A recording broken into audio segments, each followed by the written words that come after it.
It's so nice to talk to another hypnotherapist. The podcast is called Out of the Trance. So obviously that is a take on the fact that we work with the state of trance. It's great. It's Yeah. great. Yeah, thank you. It's awesome. I'm excited. It'll be fun.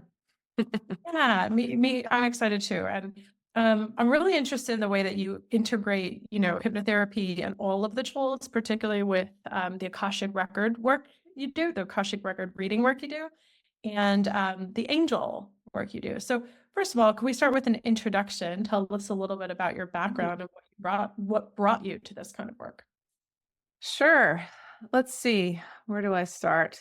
Um, I've always had an interest in sort of spiritual, like intuitive things. It was something I wrote a report on ESP in fourth grade and, would just was curious about the psychic thing. And my mother told me stories about her sort of intuitive telepathic experiences with my dad and with me. Um, but it was always something I just kept on the side. Didn't really think I could make a career out of it at all. Um, and I guess I was just kind of guided to actually do this work when my former career, which was in nonprofit management, social services, I just got totally burnt out. Imagine. And yeah, and so I was seeking something else to do because I just couldn't keep doing what I was doing. By that point, I was married with a baby and a 3-year-old and just too so stretched. And so I hired a life coach that somebody recommended, our babysitter at the time.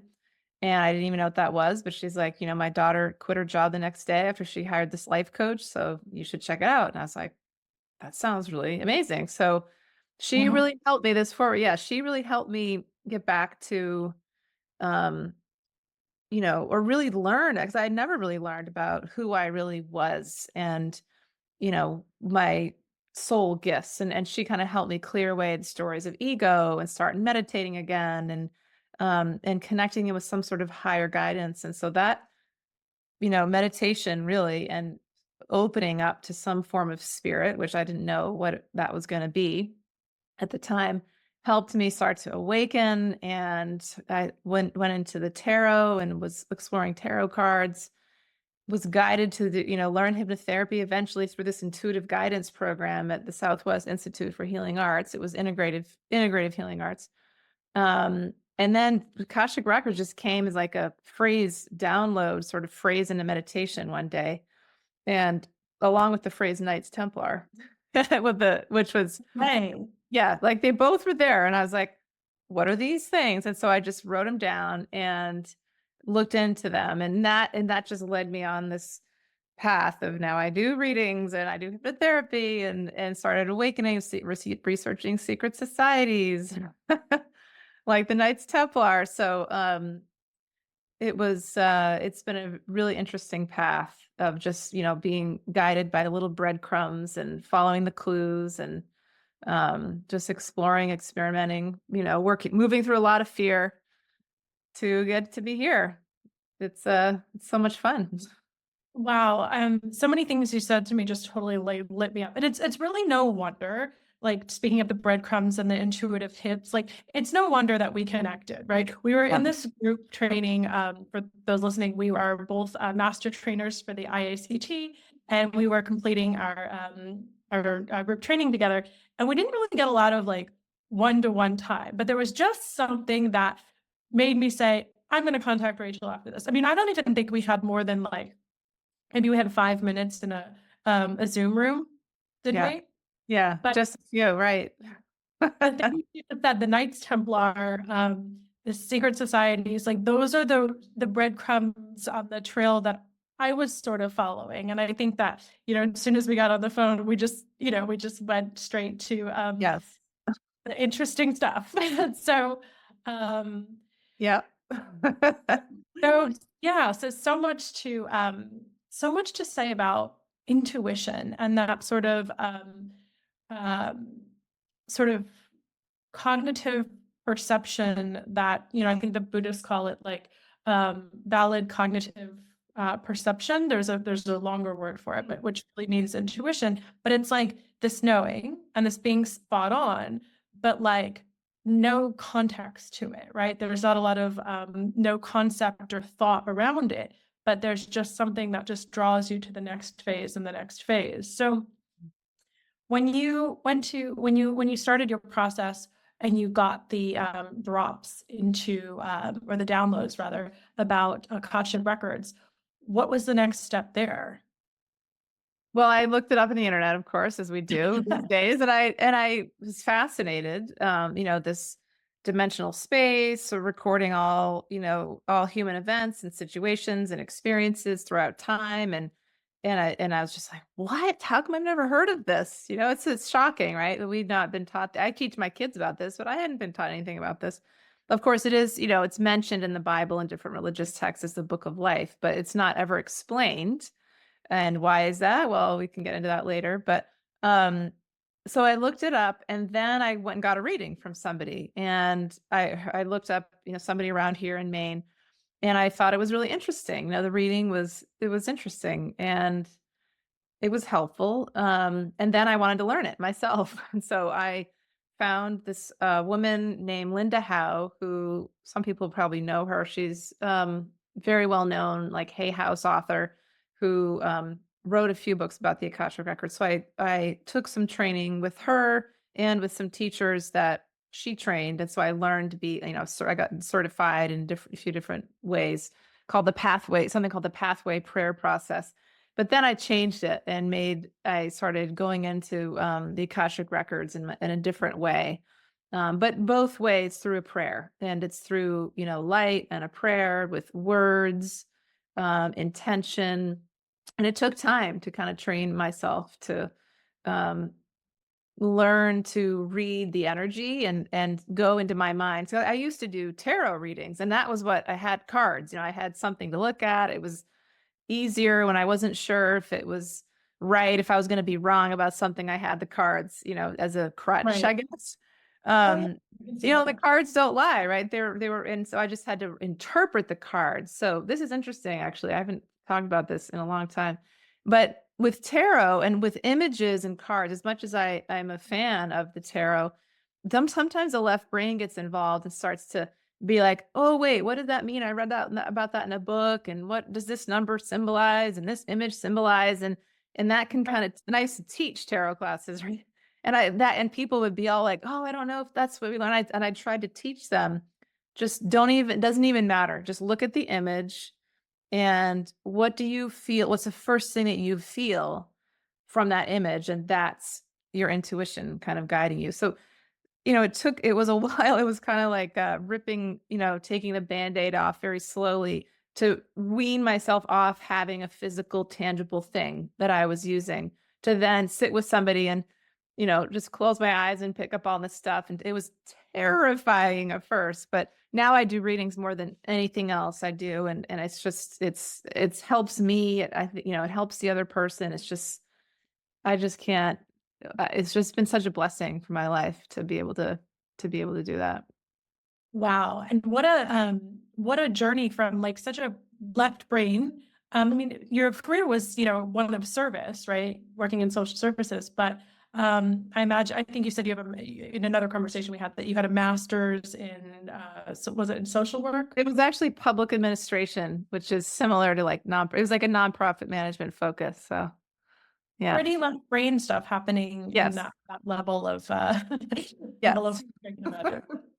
Definitely left brain. I mean, that's the programming of I went through public school, through college, through graduate school, and there it does something. It's helpful, but it really took a lot of time for me to train myself to imagine. Really, it's through imagination. And I actually had a client the other day. I'm teaching this intuition development class, actually. I think it was somebody in the class. She said, I went to, I took a psychic development class and she told me to just use my imagination. And she said, that made me think that I'm just making it all up, that none of it's real. And I said, well, it does feel like you're making it up. That's how it works. And that's, children daydream and have these imaginary, friends. It may not be that imaginary but that is the gateway to intuition. My children used to talk when they were 3 and 4 about uh, my son used to talk about a fire, and there was a horse and his grandfather, and then somebody died in the house, and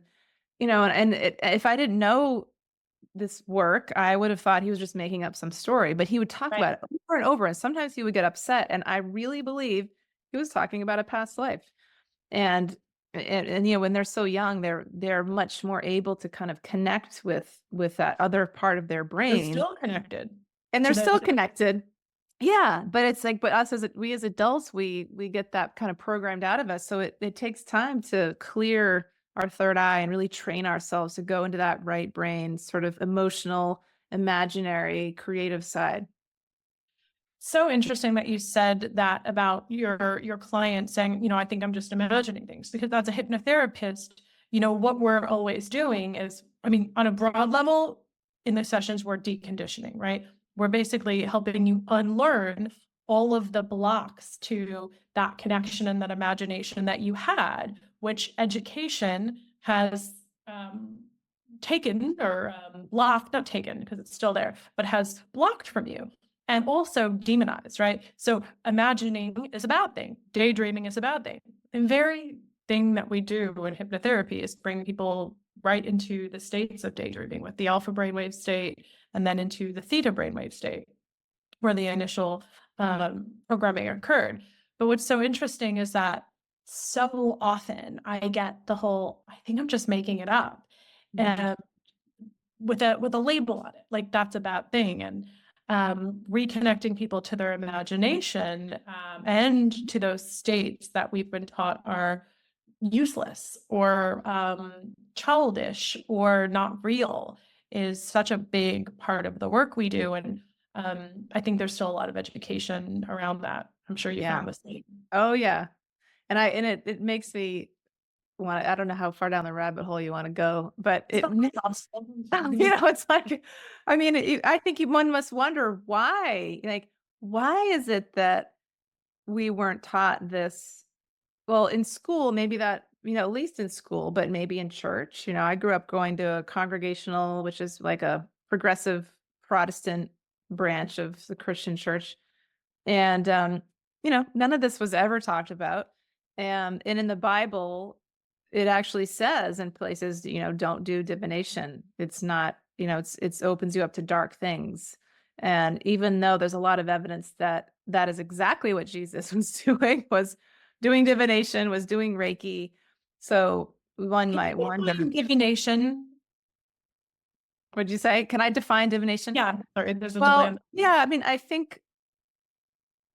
it, I think, divination, when I think of that word, it's looking into the future. That's what some people say, like looking into future possibilities. Or looking, investigating beneath what is there beneath the conscious awareness, and in the metaphysical realms, and the realms of the super conscious, using the sixth sense, which is a sense, right? It's the pineal gland, right, the third eye, to intuit, to find information.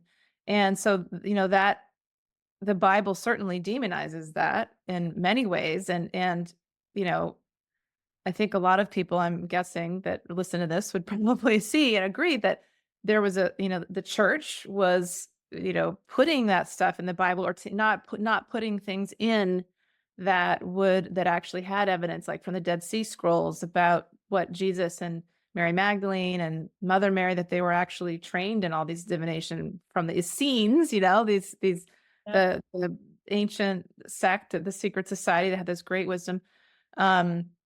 Because then they couldn't control us. If Right. we didn't have our third eye open, if we weren't intuitive, then we would listen to the indoctrination. We would believe that we weren't enough. We would believe that we had to go through the priest to access God, and we wouldn't understand that we were connected to that source, to the light, to God, and then we couldn't be controlled. Exactly. You can't control people when they understand all the power that they possess. And I guess that's, that happened after the Council of Nicaea. And these are the things that we're going to take out, and these are the things that we're going to leave in. And unfortunately, most of external religion took out all the gnosis, all the experiential aspects of it, And we've seen through different enlightenment periods, and I think we're in one now, where that knowledge is coming back. And that knowledge is raising the consciousness so that when you read something like the Bible, you can actually see the truth rise to the top, and all the stuff that's not go to the bottom. It's like you're like a cryptographer, like you have or cryptologist, really. You have like a code to read the text and understand what part of it is that perennial truth and that perennial wisdom, and what part is not. Mm-hmm. And I think a lot of people are waking up to this like non-conceptual cognition that we're talking about, this intuition that's guiding you to this, to be able to see it. And I think that is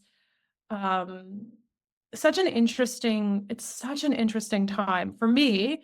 Everything that we're talking about sounded like absolute gobbledygook. Like I wouldn't even be having this conversation 5 years ago. I can't even believe I'm having this conversation now. I was in a very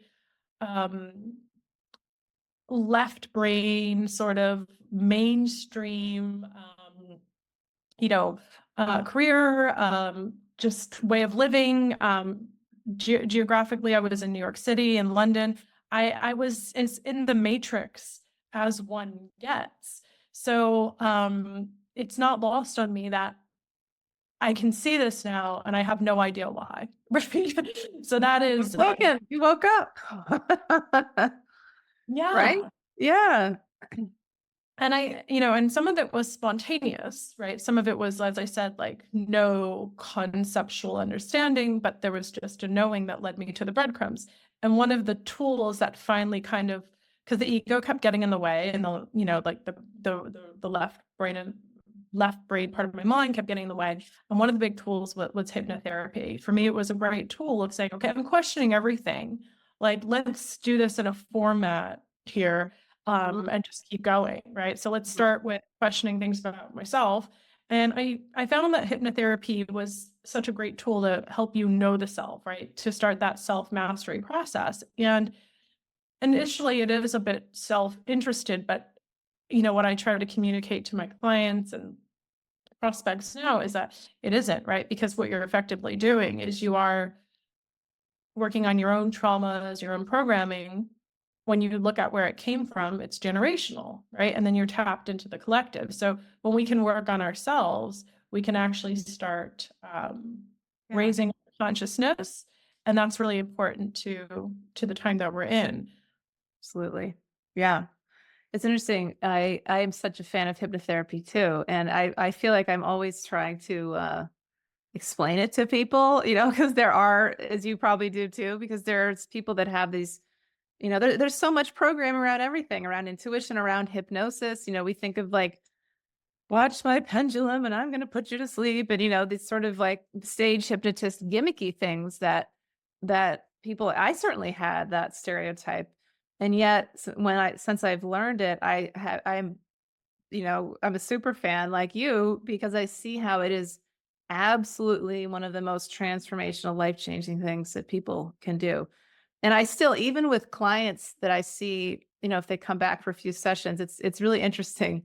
I'd actually just had this conversation with somebody the other day, because people like getting readings. They like hearing, some information that helps them feel better. And of course, I love doing readings for people. But what I like to explain to them is, this is healing information. This is going to help you, and it's going to shift something. Hopefully, hopefully it will give you a different perspective. But what I believe the Akashic Records can do is then give people a blueprint of where their work lies. And so, I think as much as I don't mean to, look down or talk down about other people, but I certainly was this way too. But sometimes we just want people to tell us, what am I supposed to do? Tell me my future and what's going to happen. And so I'm always like re-educating people as well. And I'll say, listen, this is what I'm sharing with you here in the Akashic Records. It's just a potential reality. It's not definitely going to happen. It's in the future for you. It's a timeline, and the energies are strongly moving in that direction, but it's dependent upon your choices. If you're going to, keep making choices that might be about doing your inner work, like hypnotherapy, or connecting with your inner child or meditating and or really becoming aware of your thoughts. And so I think it can be hard for some people to be like, oh, now I gotta do some work, and whereas hypnotherapy, it is about, I think some people think you just sit there and listen to somebody talk and they're going to hypnotize you and make it go away. And that's also not totally true, right? It's like there's some cognitive, processing that happens, like, working with thoughts, working with beliefs, talking about it, writing, I know I do that. I'm sure you do with people. And so Yeah. it takes, so it is, it takes some of their own, it takes a lot of their own effort and energy with our help. But that's, but you have to get into the subconscious mind to really get at those deep seated beliefs that come from past lives, that come from childhood, that show up as thoughts to really change them. And it's, I mean, there are other ways to do that, psychedelics, there's, EMDR, there's any like some altered states of consciousness. But hypnotherapy is, I think it's going to be just one of the, and in the whatever people call it, neurolinguistic programming or different sorts of Right. ways to kind of get in that state. It's going to be becoming more and more what people end up resorting to when they see like, oh, therapy for 20 years hasn't really helped me as much, even though therapy has its place and it can be really important for people, but you can only go so deep when you're working with the conscious mind. You have to get to the subconscious.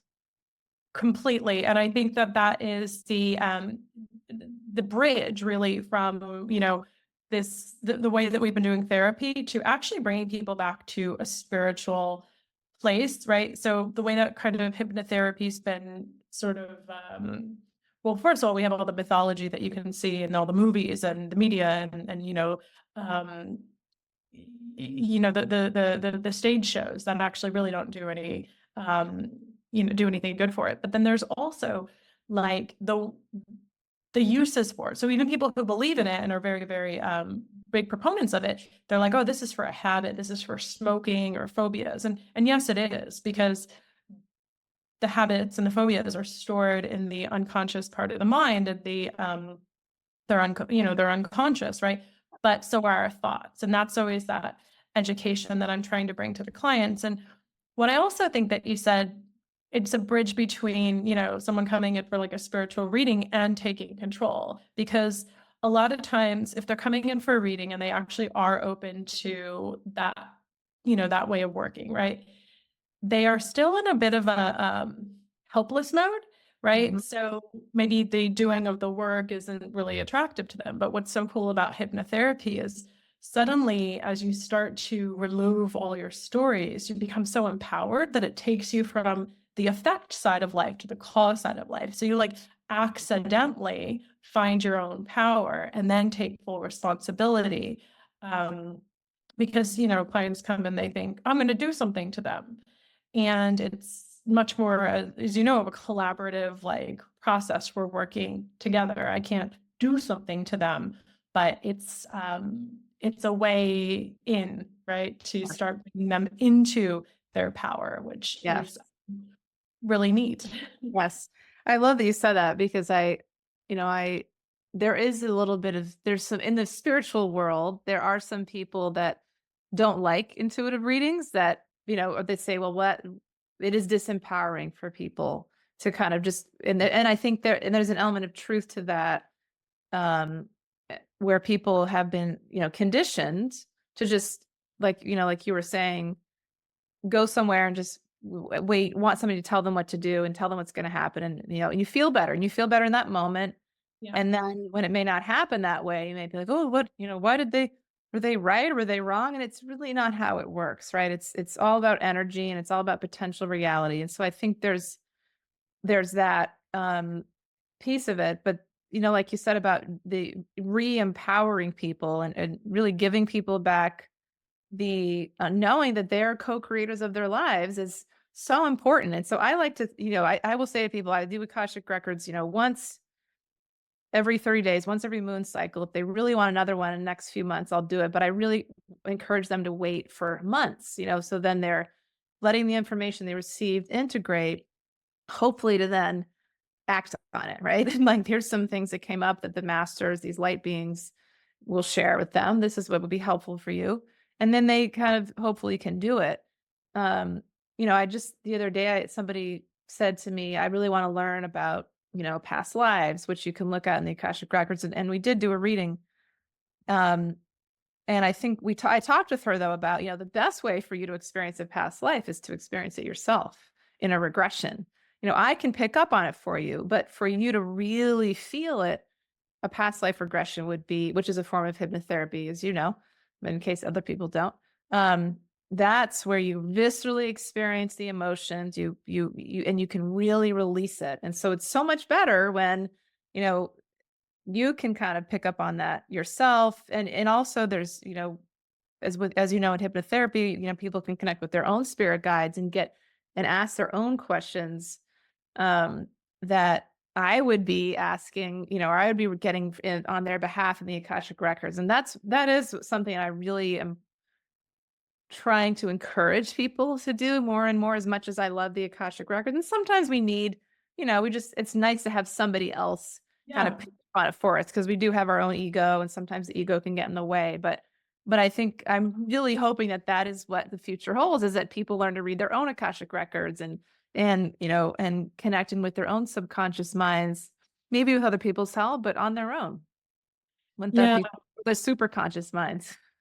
Yes, and it's sort of, what we started the conversation talking about, how external religion has kind of taken that inner experience and that gnosis out of it, and created sort of, you got to go through somebody else, right? So a lot of times we've been connecting spiritually through someone else, whether it be like the psychic or a reader, or someone else has the power. And I think what that's the practice of hypnotherapy, and especially the ways that that a lot of people are doing it, the way you're doing it, the way that I hope that I'm doing it, it's actually connecting people with that for themselves, right? By removing that kind of middleman, and then by and doing it by allowing them to experience the gnosis. Because one of the things that you have in almost every hypnotherapy session, whatever technique you're using, whatever issue you are working on, you are having an internal experience, right? And those are the things where people might say, oh, I'm just imagining something, or I'm just visualizing something. Those internal experiences are how we get in touch with the gnosis. And that's what we are giving them in every single session. And it's quite rare that we do it in a way that's directed, or say we're taking the time to do this. If we're daydreaming, often like while we're driving or we're in the shower, we might get an idea and be like, that's great. But there's no sort of like understanding that this is an important thing that humans can and should and will benefit from experiencing. Mhm. And I think so much of that comes down to the ego, that, Right. that part of us that is trying to protect us, that is fears, self-defeating thoughts, worries. And one of the things that I believe is so important is really helping people understand what that ego voice is, and how it is trying to keep them in their safe place, which it can also be make them feel really bad about themselves and tell them all these, horrible, mean things about themselves. And that, I think that is a real, and I know that's basically what we're all doing as hypnotherapists, is helping to clear away the blocks that show up in the form of metaphors. I feel like there's a heavy weight on my shoulders, or I feel like there's a wall in front of me, and we're and it is like that's the energy of the ego. But the ego also shows up most clearly in thoughts. I can't, I'm not, it will never. People might, or it shows up as beliefs about being enough, or being able to be loved, or, these very deep things that come from often, childhood and parents, as you know. But I think what's tricky about that ego voice is that it's not something that people kind of often will come to people like us and say, I want to really tackle my negative ego voice. Right. That doesn't sound like fun. Like it's a shadow work. It can feel heavy, but it is so important. It is essential, because we can be doing all this intuitive work and, in meditation, which is hugely important in and really is the foundation, I think, at least meditation is. But is if we're still, listening to that negative voice, then it's going to keep having power over us. And so I think that's another really important piece of this. Like you said, like, well, I have this idea, I want to write it down, and then why don't I act on it? Like, okay, I have this idea, but there's a lot of ideas out there. And so the reason a lot of us don't act on them is because of fear or self-doubt.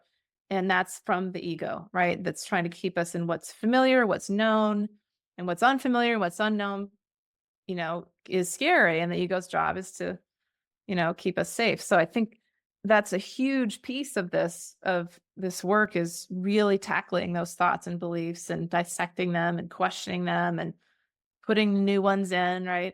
So important. Yeah, and when you have clients come in and you're explaining to them what that voice is and what the ego is that something that most of your clients come in already having, pre-knowledge of, or do you have to explain it? I think it depends. I'd say most people now that I end up working with have a sense of what the ego is. They might have read, some Buddhist things, or Eckhart Tolle or Deepak Chopra or something. Some of the more, spiritual people that are more out there in the mainstream. Um, a few people might not. They might think of it, as just like, oh, that's that, you're arrogant, you're egotistical, but it's like, oh, it's a little different. Yeah. Um, but I do like to explain it to people in the way that I just kind of talk about it: fears, self-defeating thoughts, worries, doubts, those sorts of things. And I'll give them examples, just like I said, the way it can show up. Anything I'm not, you can bet that's the ego. Like, that's your intuitive voice, your higher self does not speak like that. It wouldn't say things like that to you. It's loving, it's kind, it believes that we're doing the best we can, and it's okay, and we're always learning and growing. And so, yeah, I think it is a definitely, it does take time to help people. They may understand what it is, but they don't understand necessarily how to separate from it.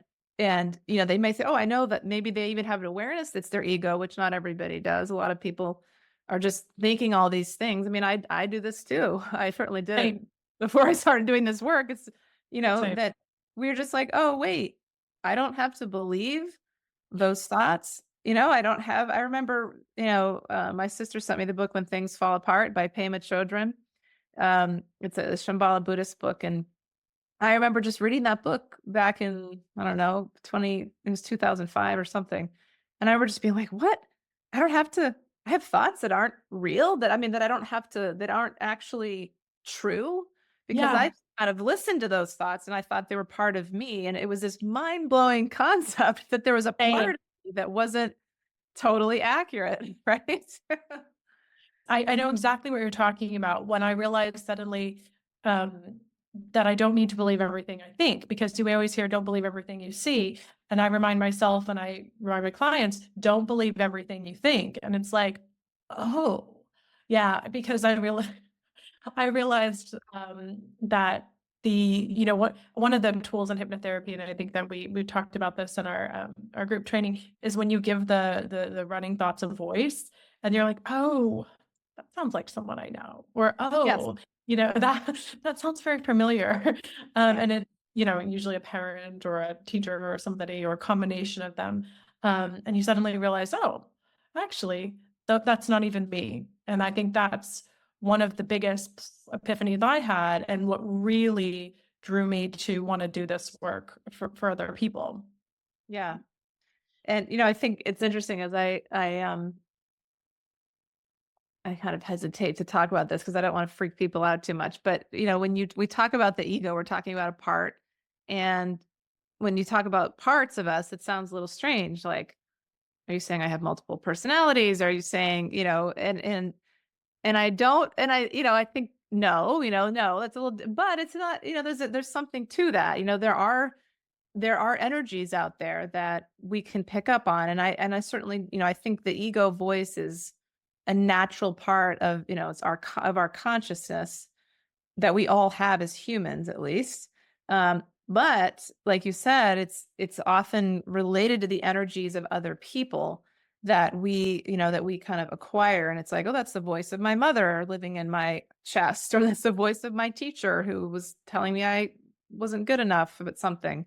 Um, and for some people, it literally can become an energetic attachment, of some other person that, maybe they passed on, crossed over the other side, or maybe they just are really empathic and they've like over time just absorbed different energies. And um, so I think, the thoughts and the beliefs are really important to separate from, but also the energy, Yeah. which is what hypnotherapy does. It's like the energetic component of it, the light contained in it. I just had the other day a client say, I feel like that voice, this was in hypnotherapy, inner child. It was, or this negative, it was like shame and disappointment, internal shame that was like a grayish, brownish blob in her stomach, and we Mm. tried to help her, we brought in light to clear that away. But we asked it like, what would it say? And where did it come from? And then those sorts of things, as strange as it sounds, can then, bubble up in the thoughts. And so it's multifaceted. It's like it needs to be like dealt with in different ways, like Yeah. over and over again. But then it gets easier. And then it gets easier. But I love how hypnotherapy gives you the tools to find it because I think that, over hypnosis has been going on since, actually the mystery schools all the way back to ancient Egypt and, theta healings and all of the ways that they used it in the past. But in our century, it's kind of been like really narrow to this thing, like at like a shopping center, there might be a guy who can help you quit smoking. And it's so funny because actually it's like energy work, spiritual connection, and therapy, and like, like neuroscience backed practices all in one thing. And it gives us all of these different tools that are now actually being backed by neuroscience because, for years, NLP had all these processes that would have like the underlying patterns and they worked, but a lot of like the mental health community would be like, yeah, we don't know why it works. Well, now you can actually, image a brain and you can see what works. And now there's understanding through, understanding neuroplasticity and how to rewire neural pathways that actually do relatively explain that. It's still a theory, but not really, because if you look at the underlying patterns of a lot of the practices, you can actually see that they are working. When you look at like the different brainwave states that you could go into with hypnosis and the effect on images in an MRI, it's amazing. Yeah. So Oh, yeah. we're at a really Yeah. exciting point. Um, and one of the questions I want to ask you is, so we're at this point where people are starting to either wake up, either spontaneously or in a directed way by doing something like practices with hypnotherapy. What do you think that this means, and what do you think the importance is of this on the collective and where we're going? Hmm. Um, well, I think it kind of alludes to what you were speaking to before about, as within, so without, this like when Mhm.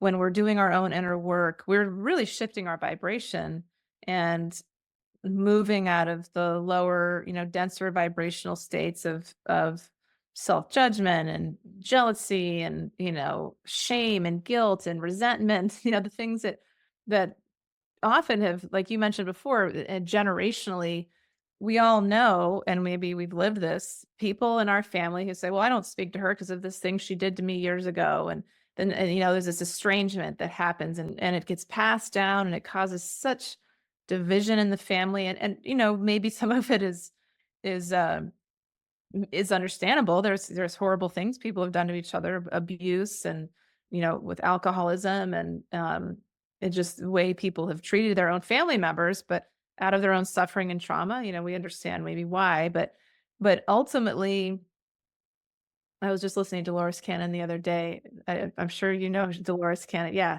And she like is all about this concept to just let it go, and that is what the masters in the Akashic Records, Jesus, all our the higher sources of love that come in to help us, they all say like just forgiveness, forgive them for they know not what they do. And I think that's really what we're trying to do here is forgive ourselves, ultimately learn to love and accept ourselves for who we are.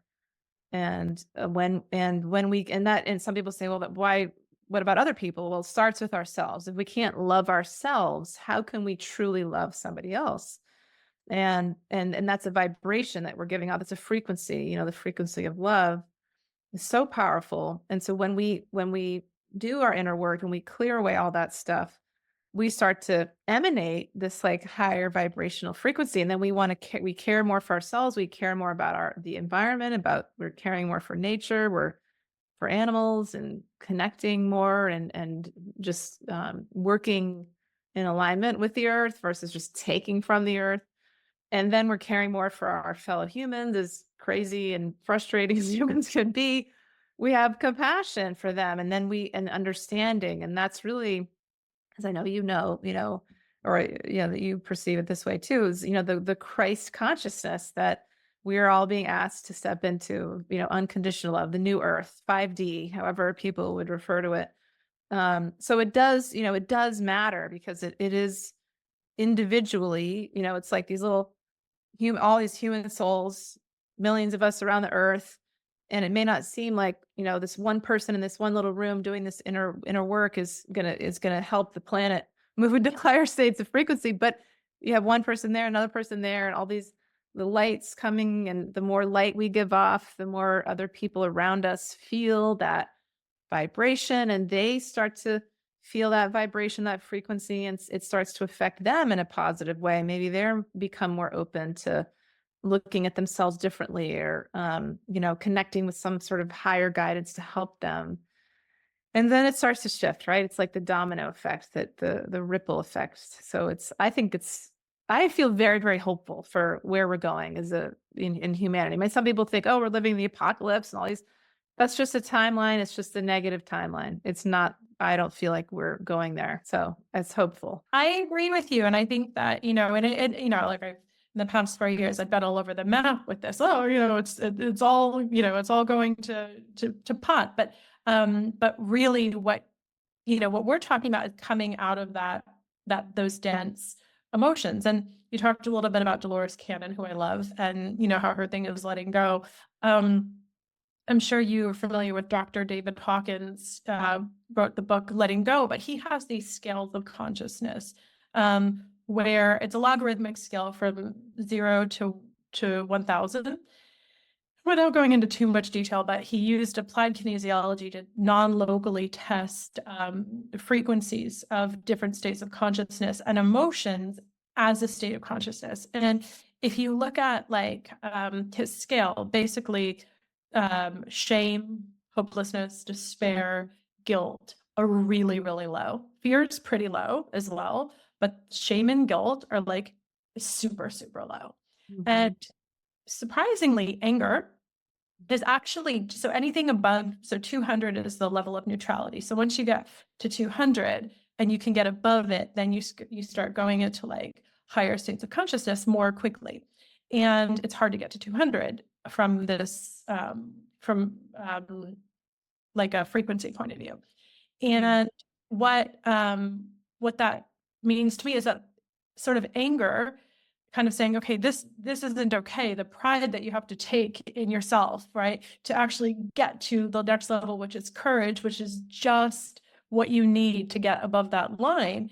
So there is a phase of that, right? But you just want to keep moving up, right? And I think part of getting into that Christ consciousness and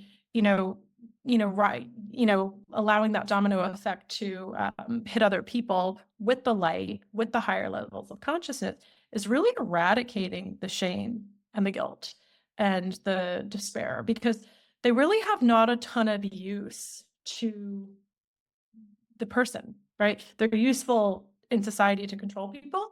They're useful, but they're never useful for you, right? To you as an organism. No other mammals experience shame or guilt. Right. It's true. You're never there's never a fox that's like, I shouldn't have said that. Right. Yeah. My dog has no shame when she eats the dinner off our plates. It's like, Yeah. did that, whatever. I wanted to eat it. And you Right. look at exactly. And they're doing just fine. I mean, Yep. and business that we have as, a free will human, when we go into fear, but particularly shame and guilt, what that has done over the years, what like shame can do to a family, what shame can do to a person or a society, and how it's weaponized. And I think that when we break that trauma link internally, we do it for past generations, but we also do it for future generations. And I think that like the world is controlled by traumatized adults, right? And if they can be sort of controlled by those lower consciousness and lower density emotions and you know um, Yeah. frequencies, then we're going to get a lot of what we've been getting. But I think that there's a lot of people who can see through that now. A lot more people are waking up, and it's Yes. exciting to be doing work that's somehow leading in that direction. Yeah. It's the shame and guilt, I think, almost become, I mean, it's like it's an attachment. I think we get addicted to our stories, to a victim, to being a victim. And there's so many, addiction is so pervasive in so many ways, and I think you know, we all do it, but I think it can be very difficult for people to detach from the stories that, the way they live by. Well, this is, you know, I'm somebody who is just, I'm a blunt person, I'm really, I say what I think, that's who I am. That's how I am. And that becomes a story. Or, people always, nobody understands me, and that becomes a story. And so the more we make these things our stories, we become attached to them, and it becomes this sort of like a safety thing that we operate in. And so it can be very difficult for people to let go of, is it becomes like part of their identity. And that, I think with, resentment and holding grudges against people, especially family members, um, there's this sense of fear, I think, of, well, then, but what they did to me was so awful. And if I forgive them, then I'm basically saying that it was okay and maybe they're going to do it again.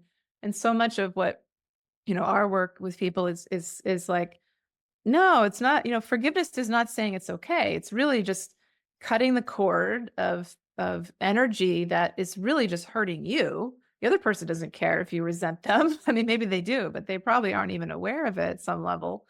But it's the sucking energy. It takes a lot of energy to hold resentment against somebody and to actively hold a grudge, to maintain that for years.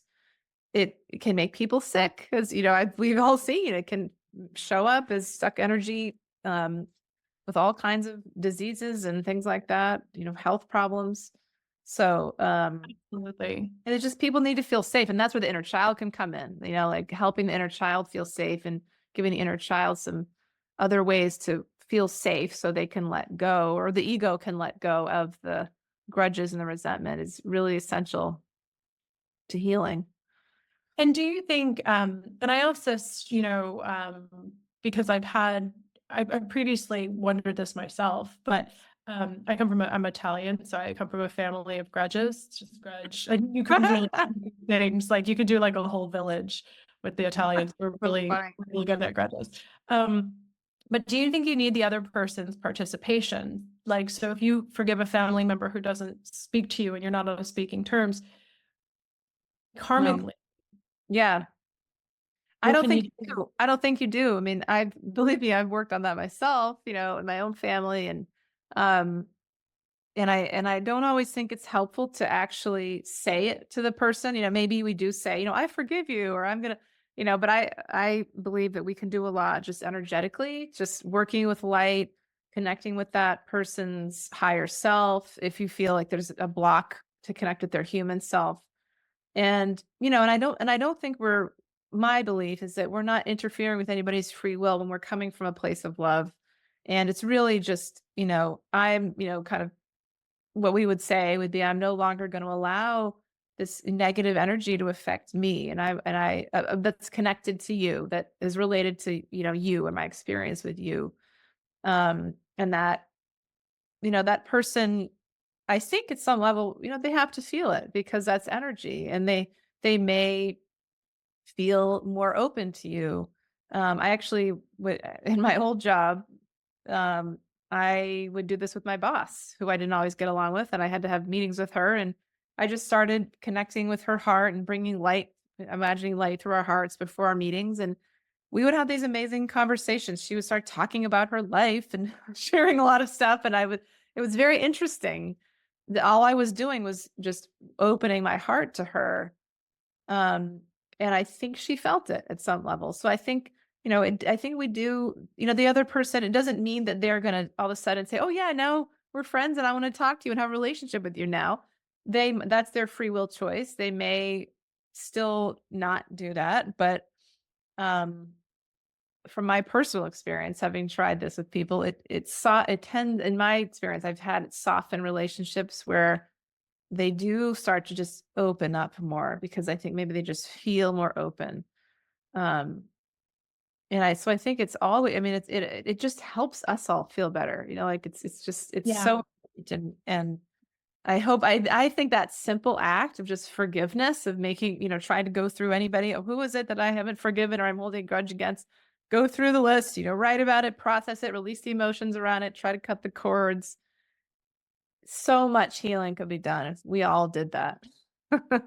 I absolutely agree with you. And it was one of the most useful slash profound discoveries for me as a initially as a client of hypnotherapy, when I was able to use some of these like forgiveness and sort of cathartic processes without the participation.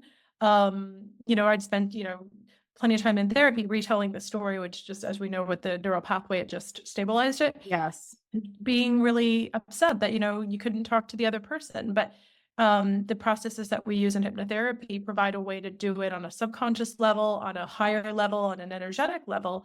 And you actually get to do that, get to say that in a way that does create change and changes all of your protective patterns and all of the ways that you're showing up without necessarily having to bring in the other person or say it to the other person. And I found that when, yeah, I can say that to my clients and work with them on those processes. It's some of the most freeing and thrilling part of the work. Yeah. And I think some people may eventually feel like, okay, I do want to say it. I want to write a letter. I want to, I know I did that in a certain situation. I just wrote a letter to somebody and I said, "I'm sorry if I've hurt you. I didn't, and it wasn't a letter like, well, you did this to me and that's because of that, but it was a humbling experience because my ego is like, well, why do I need to say sorry? Like, she should be the one that says sorry. But, but when I did that, that's that, the Ho'oponopono prayer, "I'm sorry, please forgive me. Thank you. I love you." So powerful. I knew that I had to be the one to do that because I do this work. Like I gotta, walk walk the talk and whatever. And it just was important to me anyway. And it really, it helped. It helped, I think, just, coming from that. It felt like it was a humbling experience, but I feel it. And this is the guidance I had gotten in the Akashic Records. It was a rising above. It was not getting mired in the stories and the drama, but it was just saying, this is ridiculous. When I get to my deathbed, am I going to be so glad that I had this grudge against this person? No, I'm going to probably wish that I had made amends. And, I think that for when you zoom up into that higher perspective, it's like, why are we doing some of these things to ourselves? It doesn't make sense. Let's just let it go. Makes perfect sense. And another, hypnotherapy context, the levels of work, when you do something at the soul being level, everything downstream of that, all the levels of the personality, the behavior, all the other seven, whatever they all become affected, right? They're all healed. I mean, the higher the level you can heal it at, when you can do it at the soul level, everything downstream of that starts to Yeah. right. Yeah. It's so fascinating. I love how you, the way you conceptualize it of like the levels and like a few different ways. It's really helpful, I think, for people to understand what we're talking about, what this is, because it can be this convoluted sort of conceptual thing of what are we talking about here? Beliefs, thoughts, emotions, energy. And then, but there are some really helpful diagrams like the Hawkins one you said, and even the Maslow's needs hierarchy, which I learned in graduate school. It's like the self-actualization at the top. It can be helpful, I think, for people to get a handle on this sort of strange esoteric work that we're talking about, that it is doing something, and it is affecting our brains, and you can see evidence of that with the new neural pathways being formed. And yeah, it's exciting. There's going to be a lot of evidence and studies coming out in the coming years that just show what, going into these altered states of consciousness and doing some work there can do. Because it's just, yeah, it's transformational. Yeah, it's an exciting time. It's an exciting field, and I love where we are in it. I'm always looking for different ways of working and explaining it. And, I've got a lot from you as well, and how you bridge the spirituality component into the conversation with clients. So I've loved this conversation. I would love to have another one. Yes. Soon. Yeah, that would be fun. Yeah, it'd be a good thing to do. And it's just really nice to be in the company of, another, just a therapist that's, seeing things on the level that I'm really drawn to. So it's so nice to be talking to you and to Yeah, be likewise. It's so you. fun. We're like on not two completely other sides of the planet, but Other you're sides of the ocean. other sides of the ocean, right? Literally, you're on the Right. east coast of the U.S. in Maine. I'm in Yeah. Portugal. Just And gotta by the way, Knights Templar stuff happening. Like Portugal was a huge, the Holy Grail tradition, which was pre kind of Rosicrucian, post Essenes, is like there's all of these like Knights Templar towns and like secret Really? places. Yeah. So you should come we should do Interesting.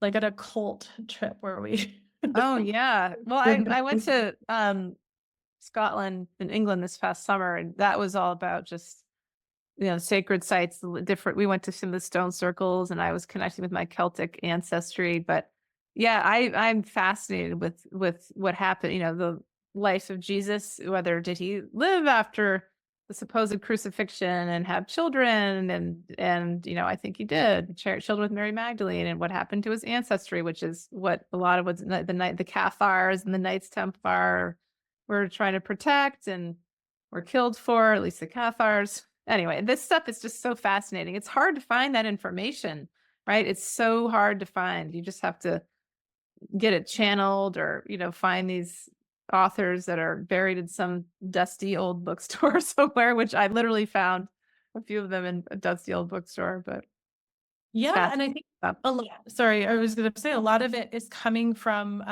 this inner work that creates that ability for the gnosis in us, because there's a move away from knowledge, and intelligence doesn't have to come down in a derivative way because it was written in a book by someone, right? Sometimes Totally. it's coming up within you, and an understanding that's almost difficult to articulate. And you're Yes. seeing things and feeling things and knowing things and following things that are clearly true, right? Clearly Yes. true. And yes, absolutely. And that's what happened. I won't talk, but like even just recent thing, I won't even get into it because that would be a whole nother conversation. Recent things with the Aurora Borealis, and I had a few intuitive things come in, but kind of like with the Akashic Records and Knights Templar, like they just came in, and I'm like, why did these words just pop in my mind? But that's how it works, right? We're given these clues, and there's some great books out there. I'm just fascinated with Gnosticism and with the life of Jesus. That there's Anna, Grandmother of Jesus. Have you heard of that book? Anna, Grandmother of Jesus, which is essentially a channeled book. Gosh, I can't remember the author's name. Is it Claire Hartsong? I think that just popped in my mind. I think it might be. Who found some really interesting information about the mother, about Mary's mother, Anna, who basically studied with these scenes, like lived underground with these scenes for hundreds of years, hundreds and hundreds of years, like lived to be like a few hundred years old.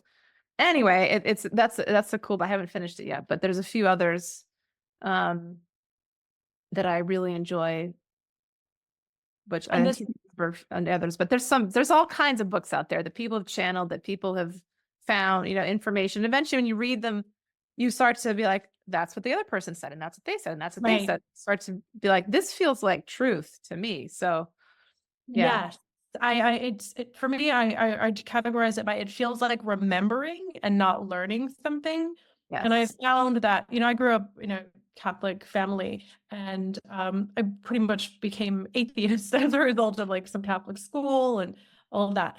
But what I found is that by studying all sorts of, spirituality, spiritual science, it actually takes you back to see what's true of you're not yes, able to understand it fully until you, and I think that's what Jesus did as well. I mean, I think there's compelling evidence he was this in a scene, but he also, there was those like 12 or 13 years where he was a carpenter. Um, and there's accounts of people meeting him in India. So yes, absolutely. There's so much. It's fascinating. That'll be our next conversation. yeah, we should Yeah, do that one talk next. But about that. I know you have to run, so we can wrap up here. But yeah, this was really Yeah. fun. We could talk for hours. Yes, yes. I look forward to doing it again, and I'll just take this opportunity. I didn't mention this before, but if anybody, I had written, as you know, this book a few years ago called Tools for the Awakening Soul, a guide to activate your intuition and uncover your life's purpose.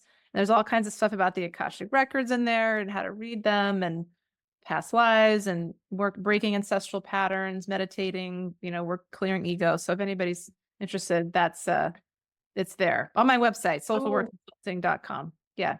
I will link to your book. I will link to your website.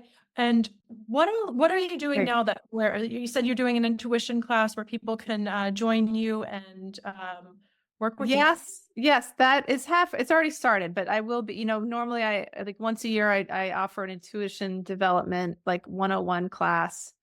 Um, and that's where actually teach people how to read the Akashic Records in like a little bit of a crash course. And so that's something I'm currently doing. I'm going to do a hypnotherapy certification program, which is what's similar to what you're going to be doing. Then in the winter, I'll be doing an intuitive guide program, which is a long program teaching people to do more like intuitive life coaching, moving through ego, reading the Akashic Records, doing guided imagery for people. So yeah, I teach a variety of different things. Um, so yeah, people can find that stuff on my website, and All on your website. yeah, Okay. it's all there. So I'll link to that and your book as thanks. well in Yeah, the show notes, as the pros say. yes, awesome. Yes, that'd be great. Well, thank you, Andrea. This was so much fun. I could just keep talking and talking. I'm like, I can't start talking about Jesus because then I'll go on for another hour. I know, like there's so many different. We could do like a Knights Templar talk, a Yes, Jesus talk, the yes, scene Dolores Cannon just in another. yeah. She shared a lot of that information too. I forgot to mention her. She actually wrote a book called Jesus in the Essenes. And yeah, it feels all accurate to me. Like all the channeled information she picked up on from, or not channeled, but the past life information that people shared in hypnosis. So it's all so cool.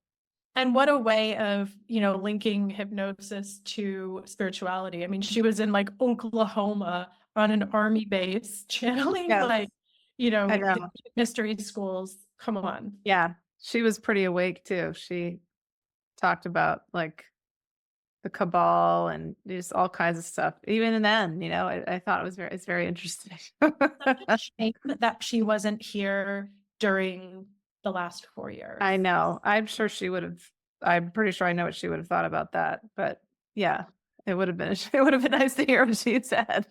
A few of the Yeah. grades, her, Hawkins, Ram Dass, it'd be like, oh, really good to Yeah. know. Yeah. I'm pretty sure they wouldn't have bought into it. Yeah. Anyway, on that note. All right. Rachel, have a great rest of your day, and I'll talk to you very soon. Thank you so much Thank for you. sharing this time and space and energy with me. Thank you. It's lovely. Bye. Bye.